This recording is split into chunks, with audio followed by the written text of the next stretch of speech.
tikufuna tipemphe makolo komanso achibale amene achibale athu ali gulu limodzi limene la anthu amene akuthandizidwa kuchoka mu dziko la South Africa kubwera kuno ku Malawi kunena zokuti tiyeni anthuwa tialandire bwino chifukwa chokuti anthuwa akubwera ndi mitima yosweka, ndiye kaya ankatumiza chithandizo kaya sankatithandiza kaya matithandiza koma mwina muli monsemo tiyeni tiwalandire bwino ndi cholinga chokuti anthuwa asakhale okhumudwa kwambiri chifukwa pakadali pano mmene akuchoka mdziko limeneli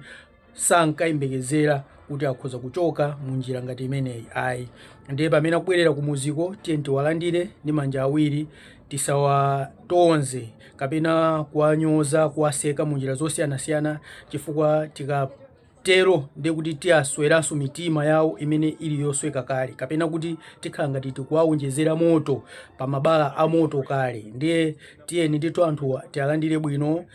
zavuta tiyeni tiwalandire bwino ngati nkotheka kwa amene tili ndi kuthekera kuti abale watikoza kuwathandiza kuti akhale mchochita tiyeni tiwathandize, koma ino si nthawi yokuti tianyoze kapena kuwatonza kapena kuwakumba munjira ina iliyonse chifukwa chokuti abalewa samayembekezera kuti akhoza kubwera kumuziko munjira yotere.